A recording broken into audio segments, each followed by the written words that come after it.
from my side. I think we are live, but I think I need the break already. So I'm going to turn my camera off for a second. Let's see what happens. Just being dramatic. Right. August is dramatic already.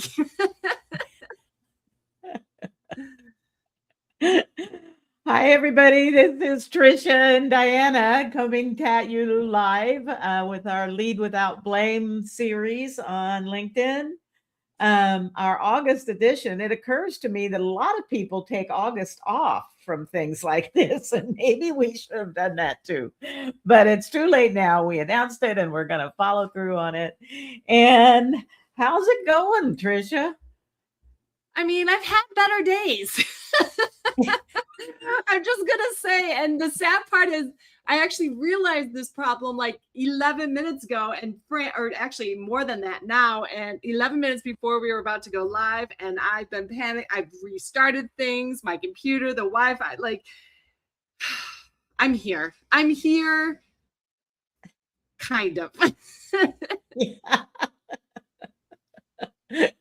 Well, we can hear you, and you're coming through loud and clear. So at least that part is fixed. There's not that kind of weird delay anymore. So I'm looking forward to unpacking this particular topic that we have today. We come to you every month, and we bring a topic that is associated with the content of our book, Lead Without Blame. If you don't have a copy, I hope you get one soon.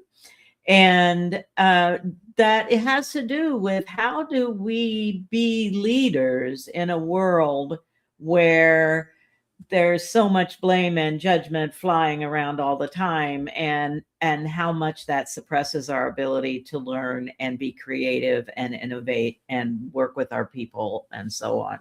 So, these kinds of pressures come up all the time. We have technical difficulties in our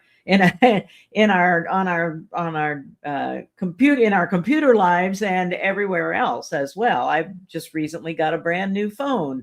I have put it off as long as I possibly could, and I spent a week being frazzled by the fact that I had this new phone and I couldn't get everything to work and so on. But luckily, I have access to some really good tech support in my family. The joke is I gave birth to all my tech support. I have, graphic design tech support and software tech support and hardware tech support. But the idea of needing to take a break when things are like that, and we picked this theme for August because it is, honestly, these summer months, July and August, are the ones where people are most likely to take their breaks. Give yourselves some time to kind of step back and take some deep breaths and do our R&R, rest and relaxation and rejuvenation.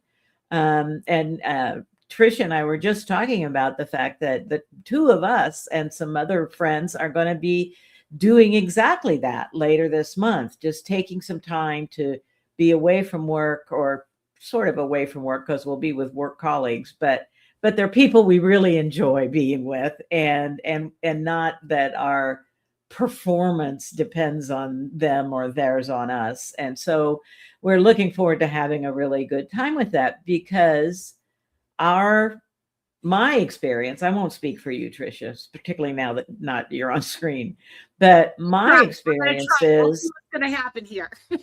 Yeah, my experience is that whenever I remember to take a break and give myself time away, I always come back with better ideas, new ideas. The Thrive in Turbulent Times program that I've been announcing this year, that came because I took a break for the whole month of December last year. I've never done that before, but it really did help to sort of reset my brain and my thinking about what I wanted to accomplish this year. And so taking a break is really important. What do you have about this, Tricia? I'm going to go back off video because I'm pretty sure it's still laggy or whatever. So try audio. Yeah, the irony of us picking this topic and this week in general, this has been my week, and it is clear I need a break. Like, I normally I go to a conference and I get energized. In this last conference I went to, I really didn't experience that.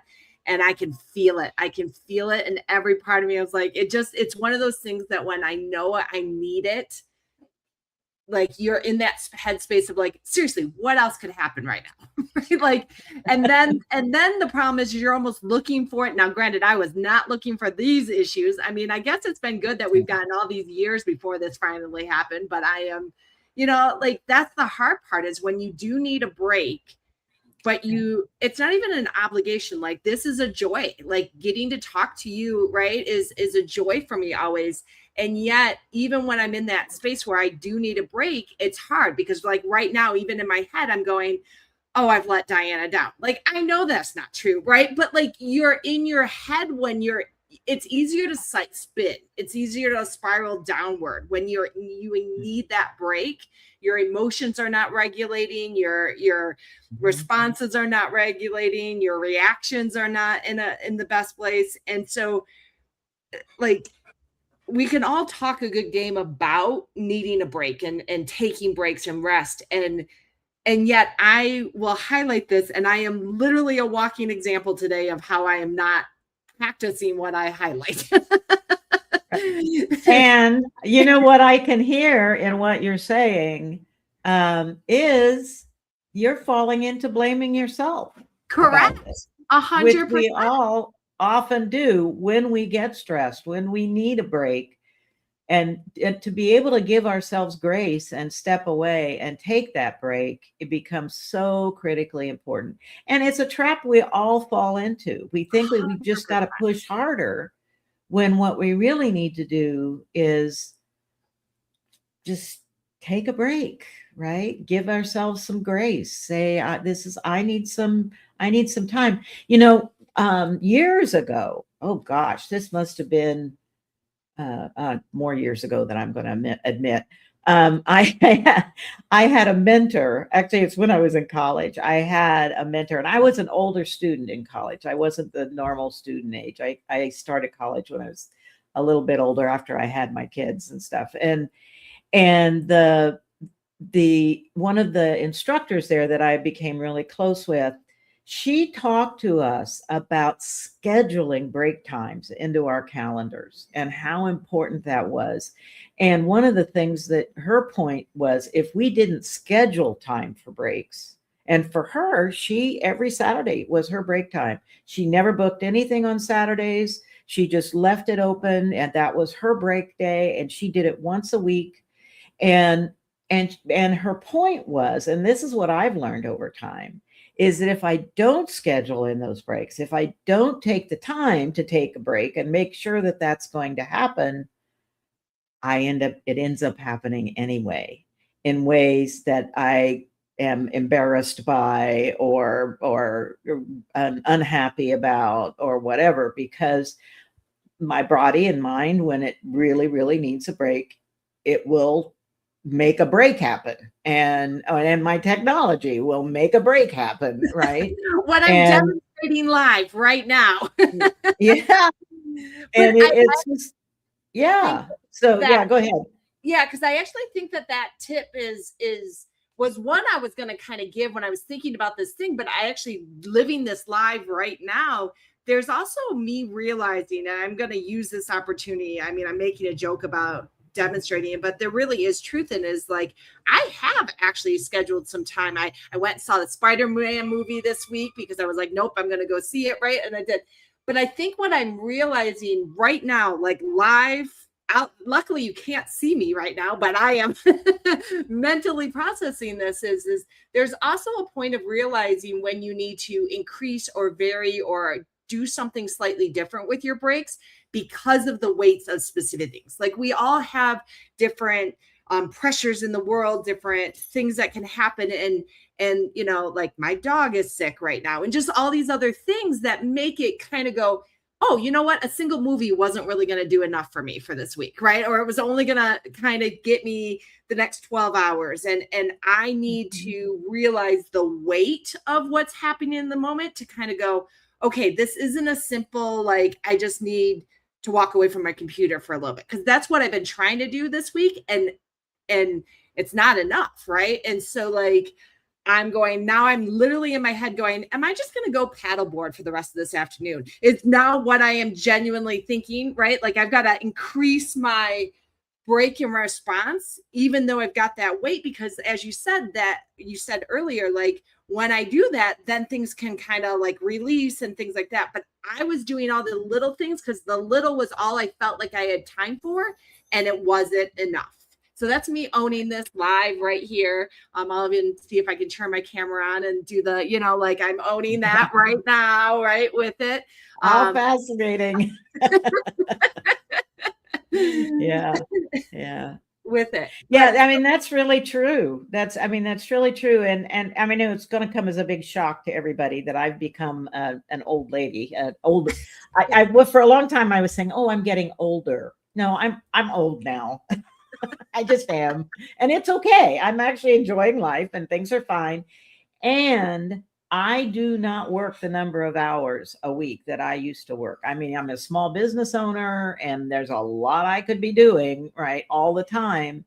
And I have learned that if you try to make an appointment to, just have a Zoom conversation with me, you won't get it on a Wednesday. Because I work Monday, Tuesday, Thursday, and part of Friday, but I don't work Wednesdays. And that's not actually true. I make Wednesdays my day where I don't, where I can book other kinds of things than work, where I can, where sometimes, if I've got a little bit of a pressure thing, I will go ahead and take some of that time. But then I know I have to trade it out for time some other time that week. And I've learned that because as I've gotten older, my capacity is changing. How much work I can joyfully and productively do in a week is different. And so that's a thing that happens to us. If we're lucky enough to get old, we have to pay attention to what those changes are. And that also happens, from hormonal changes, from all kinds of things that happen all during our life, to really to acknowledge that is a reality for us. And we have to make some time for taking breaks. Yeah, 100%. And so it is that interesting thing is we can logically know something, we can advocate for something, and then still be living it right in the moment. Right. And so Thank you, Diana, because apparently this is the message I needed specifically. I don't care who else is reading or who else will watch this hot mess. But I think I needed this message. This was more for me today. Sometimes that's what happens. And that's the beauty, right? Like that's what we talk about with leadership and things like that is sometimes you get so focused on everybody else, you forget to take care of yourself as that leader and what's needed and lots of great reasons why, but it kind of ends up resulting in this. I will also probably be buying a second internet provider this weekend. But we'll see. So where can people find you coming up?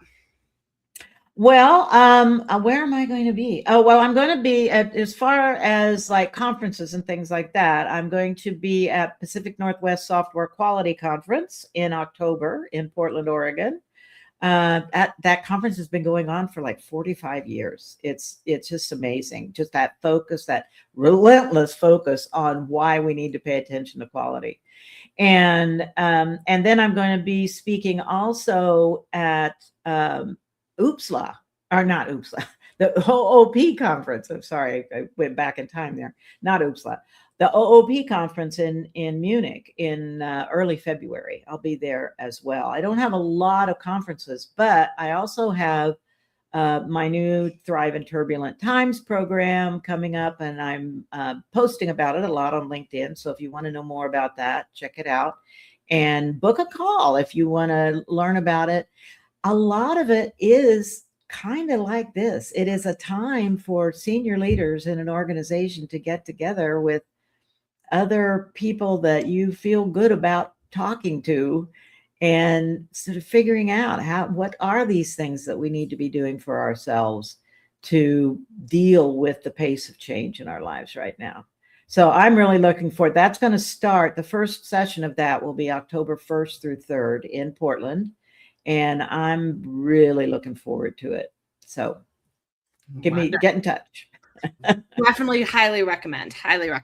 Yeah. I also am very limited on my conference schedule for the rest of this year, partially because I'm doing so much with X2A.